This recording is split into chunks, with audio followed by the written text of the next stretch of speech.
Mesdames et messieurs, laissez-moi vous raconter l'histoire du jeune Thomas. Thomas, c'est un entrepreneur qui se réveille tous les matins à 5h30 pour aller voir le lever de soleil. Et quand on lui demande pourquoi il fait ça, il répond que c'est pour régler son horloge biologique. Ok Thomas, mais qu'est-ce que ça veut dire cette histoire-là? Qu'est-ce que tu nous racontes?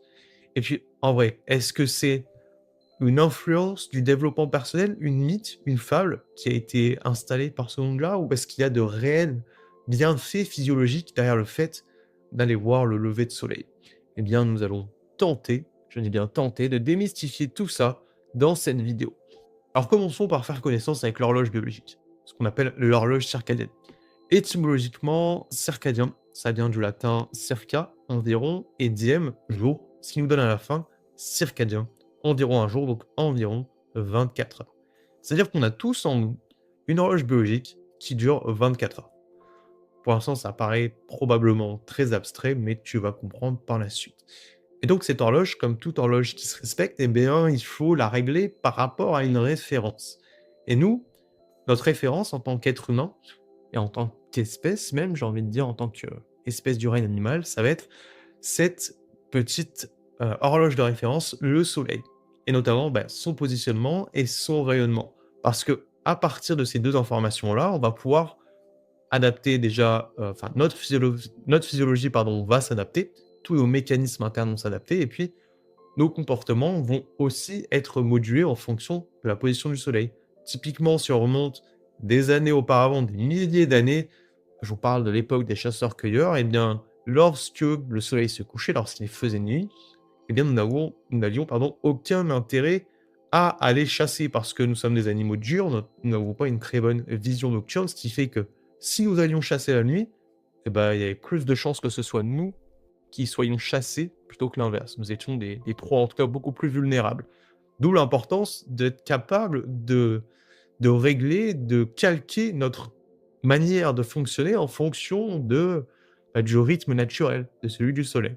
Et ce qui est assez marrant, c'est qu'en fait, chaque espèce a son horloge interne qui va être réglée différemment par contre. Mais voilà, cette mouche, ce tigre et puis cette chouette, chacun ont leur horloge interne. Et typiquement, si on prend la chouette, étant donné que c'est un animal nocturne, elle, pour le coup, le coucher du soleil va marquer le début de la journée, c'est-à-dire qu'elle va pouvoir aller après, à ses occupations, faire ce qu'elle a envie de faire, j'ai envie de vous dire. Alors tout ceci, c'est très, très intéressant, mais concrètement, comment on règle l'horloge d'une manière physiologique? Eh bien, ça passe par la captation de la lumière, comme je l'ai évoqué. La lumière, c'est le signal d'alarme numéro un qui va permettre de lancer la journée, de mettre le corps en marche. Alors oui, il y a le fait de manger qui va activer le métabolisme. Oui, il y a le fait de faire du sport, de prendre des douches froides, tout ça. Ça va mettre le corps en marche aussi. Mais ça ne sera jamais aussi puissant que le signal numéro un, qui est la lumière. La lumière, on la capte d'où? On la capte du soleil qui émet ces petits photons, très bien représentés juste ici. Et les photons, nous, on les capte avec nos yeux. Les yeux, en fait, c'est simplement une partie du cerveau, mais qui est visible, la seule partie du cerveau qui est visible. À la différence de nos amis les drosophiles, donc les mouches par exemple, elles vont directement capter la lumière par les cellules de tout leur corps, sans passer par les yeux. Ce qui fait que, nous, on va avoir une information qui va être beaucoup plus centralisée, pardon, et qui va par la suite être redistribuée, là où les drosophiles, ça va être directement dispatché directement aux cellules. Donc c'est simplement, hein, quelques disparités entre les espèces. Voilà, donc nos yeux nous servent à capter cette lumière, entre autres. Alors maintenant, petite représentation schématique là du trajet de la lumière. Comment ça se passe concrètement? Eh bien, nous allons recevoir ces photons qui vont taper sur notre œil, donc qui vont taper à l'intérieur de l'œil la rétine. Et à l'intérieur de la rétine, il va y avoir des cellules ganglionnaires qui sont situées au bas de la rétine, principalement. Et parmi ces cellules ganglionnaires, il va y en avoir 5% qui contiennent un pigment, la mélanopsine. Ce pigment qui a un rôle absolument essentiel parce que c'est lui qui permet de transformer l'information lumineuse qui a été émise par le soleil que l'on a reçue en un signal électrique qui va être conduit à l'intérieur de notre système. Mais cette mélanopsine-là, eh bien, elle répond à certains critères, les critères d'intensité de lumière et de couleur. Alors pour l'intensité, Bah, ouais, en fait, c'est un petit peu logique parce que le soir, la nuit, notre rétine va être régénérée et donc elle va être beaucoup moins sensible. Il va lui falloir une quantité bien plus importante de lumière pour qu'elle soit activée. En tout cas, pour que ces cellules-là soient activées. Donc il faut une bonne quantité de lumière. Et c'est là où certaines personnes vont faire l'erreur de penser que, bah, allumer les lumières artificielles le matin va remplacer le fait d'aller voir un lever de soleil pour activer l'organisme. Bah non, parce qu'une lumière artificielle, c'est beaucoup moins intense que un lever de soleil, même nuageux. Parce que là, ouais, peut-être que ça nous donne l'effet que, OK, c'est intense, waouh. Pas du tout, parce que c'est simplement que la lumière est condensée au même endroit. Sur un lever de soleil, bah oui, vu que c'est tout dans le ciel, bah, ça va être, dispersé, mais d'une manière générale, c'est beaucoup plus intense et à titre d'exemple, un lever de soleil sur un ciel nuageux, c'est à peu près 10 000 lux. Là où, bah, une pièce bien éclairée, ça va être autour de, je sais pas les chiffres exacts, mais ça sera dans les centaines de lux. Donc vraiment une grosse différence sur ça. Ne pensez pas, ne vous méprenez pas sur le fait que la lumière artificielle puisse remplacer le lever de soleil. Ça ne sera jamais comme ça.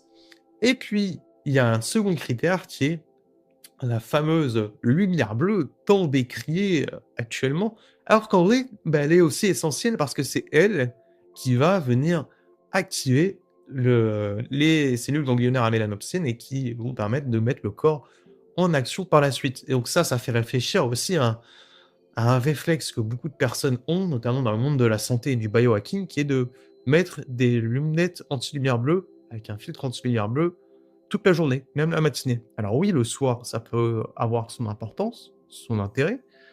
Néanmoins, le matin, c'est strictement inutile, voire même délétère, parce que ça va dévier le rayonnement du soleil qui émet cette fameuse lumière bleue.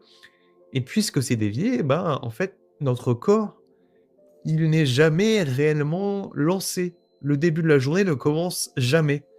Donc ça dérègle toute la physiologie. Voilà, c'est simplement une petite réflexion déjà sur ça. Maintenant, ces cellules ganglionnaires à mélanopsine, puisque elles sont dans le cerveau, en fait, comme on l'a dit, l'œil c'est une partie du cerveau, en fait, ce sont des neurones. Et là, il y a une représentation d'un neurone. Alors, encore une fois, c'est très schématique, donc c'est bien loin de la réalité, mais ça permet de comprendre. Là, on va avoir le noyau du neurone contenant l'ADN. On va avoir ici des dendrites. On va passer dessus. Et puis, il va y avoir ce prolongement du neurone qu'on appelle l'axone, qui permet de faire des connexions entre les neurones. Ça, c'est vraiment intéressant. Et je vous dis ça surtout parce que, en fait, les cellules ganglionnaires à mélanopsine, en tout cas leurs axones, vont se regrouper pour former le nerf optique. Parce qu'un nerf, c'est un regroupement d'axones.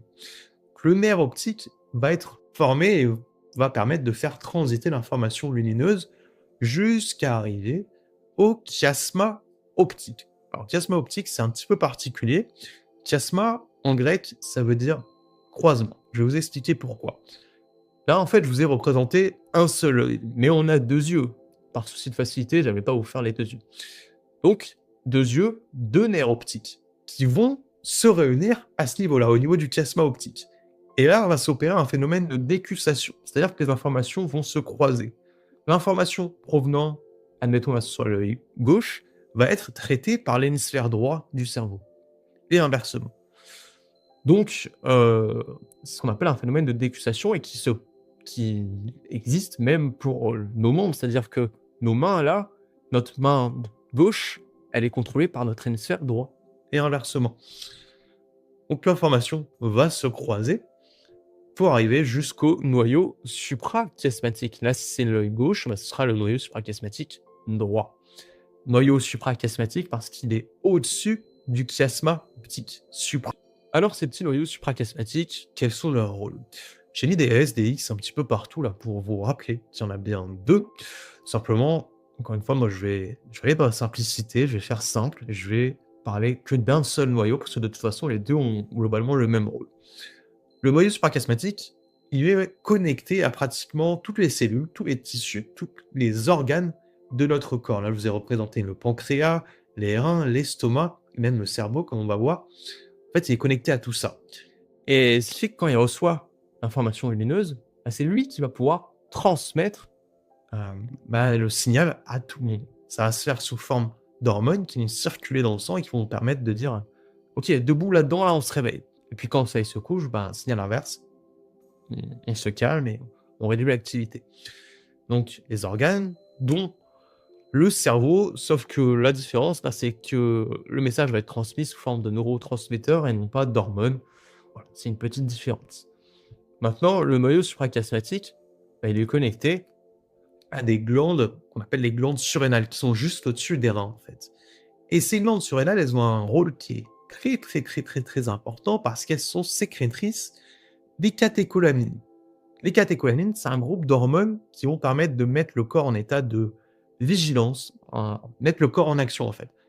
Simplement, je dirais, augmenter les ressources disponibles pour que l'on puisse agir, être en état de, ah, passer à l'action.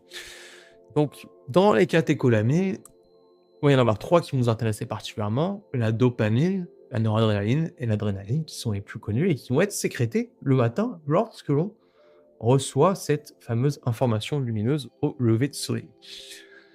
Et on va savoir que la noradrénaline et l'adrénaline sont aussi sécrétées à l'intérieur du cerveau, sous forme de neurotransmetteurs et donc on va les appeler sous des noms différents. Pour la noradrénaline, ça va être la norépinéphrine et pour l'adrénaline, l'épinéphrine. Passons sur ça. Maintenant, les glandes surrénales sécrètent aussi el famoso cortisol, très souvent et à juste titre, rattaché au stress. Alors le cortisol, il va être sécrété par une partie des glandes surrénales qui s'appelle la cortico-surrénale, là où pour les catécholamines, c'est la médulo-surrénale. Ça, c'est des détails, vraiment, ça n'a pas trop d'importance. Donc, l'arrivée du cortisol va marquer le début de la journée parce que je dirais que c'est un petit peu une version dopée de la noradrénaline et de l'adrénaline. C'est-à-dire que ça a les mêmes effets, mais en 15 fois plus puissant. Ce qui fait que ce cortisol, il doit être présent par pic et je l'ai mis en gras, en rouge et avec des points d'exclamation parce que c'est vraiment important. Il doit être présent le matin au réveil pour lancer la journée, mettre le corps en marche et activer tout l'organisme. Et il doit être présent pour répondre à des situations de danger auxquelles la noradrénaline et l'adrénaline n'ont pas réussi à faire face. Donc lorsqu'il y a un stresseur qui perdure depuis bien trop longtemps, le cortisol va avoir ce rôle de tampon, de système d'urgence anti-inflammatoire pour calmer la situation et faire revenir le corps à son état d'homéostasie, donc d'équilibre. On comprend déjà pourquoi le cortisol doit être présent par pic et non pas de manière latente. C'est-à-dire qu'à chaque fois qu'il est là, il doit être présent en grosse quantité, un gros pic. S'il est présent de manière latente et qu'il est chroniquement là, à un niveau un petit peu bas en background, ça va poser beaucoup de problèmes, ça va dérégler notre fonctionnement physiologique. Et puis, comme le cortisol, c'est une hormone qui est très prenante, on peut dire, qui va vraiment puiser dans toutes les ressources et va aussi affaiblir l'organisme et affaiblir le système immunitaire, donc un rôle immunosuppresseur. Et ce qui est assez intéressant, c'est qu'en fait, on se rend bien compte que chez la plupart de nos contemporains, le stress est constamment présent. C'est-à-dire qu'on a un travail qui ne nous plaît pas, une femme, un mari, un patron avec lequel on ne s'entend pas, des enfants qui font n'importe quoi, on n'a pas trop d'argent qui rentre sur le compte en banque, on regarde les infos et c'est hyper anxiogène. Bref, on a tout un climat qui crée un stress latent et comme on n'arrive pas vraiment à le combattre, le cortisol va être tout le temps là pour essayer de répondre à cette demande. Mais le cortisol, de manière très physiologique, il ne doit pas être tout le temps là, il doit répondre à des situations de danger, des cas d'urgence. Donc déjà, ça, c'est dit. Et puis le cortisol, comme je l'ai évoqué, il marque vraiment le début de la journée. Il donne l'impulsion. Et en donnant l'impulsion, il va déclencher un chronomètre de notre horloge biologique qui va nous ramener 12 à 14 heures plus tard pour sécréter la fameuse mélatonine, l'hormone qui nous fait dormir, qui nous donne envie de dormir. Admettons que nous voyons le lever de soleil à 6 heures du matin. Eh bien, environ à 8 heures du soir ou à 7 heures, la mélatonine va commencer à être sécrétée pour nous donner envie de dormir vers environ quelque chose comme 10 heures du soir. Mais Et ce qu'il y a d'important à retenir, c'est qu'en fait, la mélatonine ne peut pas être sécrétée, en tout cas très difficilement, si le cortisol est encore là. Bah ouais, parce que le cortisol, on l'a vu, ça nous met dans un état de passage à l'action normalement et on est là pour combattre. Sauf que, bah, la mélatonine, ça nous donne envie de dormir. C'est tout l'inverse. Et en plus de ça, la mélatonine, son précurseur, c'est la sérotonine, une hormone portée sur, bah, le calme, l'attention sur soi-même, l'interoception donc, le bien-être, ce qui est tout le contraire, vous l'aurez compris, de ce que provoque le cortisol dans le corps. Donc vraiment, bah, c'est ça le problème aussi chez la plupart des personnes, c'est que le cortisol est présent, même le soir, ce qui fait que la mélatonine a beaucoup de mal à être sécrétée, donc ça pose des problèmes d'endormissement, des insomnies et je vous passe tous les détails. Et puis ouais, en vrai, pour même faciliter l'explication, tout simplement, vous vous doutez bien que s'il y a quelqu'un qui vient mettre un flingue sur votre tête ou un couteau sous la gorge, bah, vous allez pas avoir envie de dormir. Donc c'est ça, tout simplement le phénomène, expliqué de manière plus tangible. Voilà et puis la mélatonine, je ferai probablement un petit épisode sur cette hormone et sur les hormones du soleil, peut-être le prochain épisode parce que c'est quelque chose qui m'intéresse énormément, que c'est vraiment passionnant. Bon, pour conclure, en fait, notre ami Thomas, là, il était pas si bête. Bah ouais, parce que nous sommes des animaux diurnes, nous sommes programmés pour vivre le jour et dormir la nuit. Et donc, ce qui permet d'aligner notre fonctionnement interne au déroulement, au cycle du soleil, eh ben, c'est le fait de voir ce lever de soleil.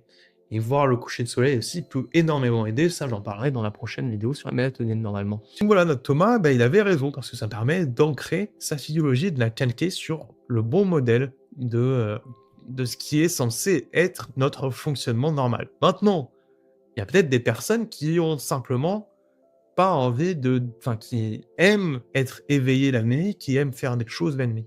Alors bien sûr, ça implique tout un tas de conséquences très, très délétères sur l'organisme, sur la psyché et cetera. Néanmoins, bah, si la personne a simplement pas envie enfin, elle préfère travailler la nuit, faire ses choses la nuit et bah, tant pis pour elle, j'ai envie de dire et en fait, elle a pas besoin de regarder le lever de soleil dans ce cas-là. Maintenant, je pense que pour le commun des mortels, on a envie d'avoir de l'énergie disponible la journée quand le soleil est présent. Et ben ça passe par le fait de regarder le lever de soleil pour activer directement l'organisme à 6 heures du matin et ce qui va provoquer une sensation d'endormissement, pardon, je vais y arriver, aux alentours de 22 heures, quelque chose comme ça. Et donc, bah, comme ça, tout le monde est content et en fait, le fonctionnement se déroule parfaitement. En tout cas, c'est comme ça qu'en tant qu'être humain, nous sommes censés fonctionner. Voilà. En attendant, je vous souhaite une très, très belle journée, de très beaux levers de soleil, de très beaux couchers de soleil, ce que vous voulez. Et puis, bah, vous pouvez vous rendre dans la description si jamais vous voulez poursuivre votre aventure avec moi-même, en fait, hein, parce que je publie 2 newsletters par semaine sur Substack et puis sur Instagram, je fais des posts, quotidiens, des carousels, des réels.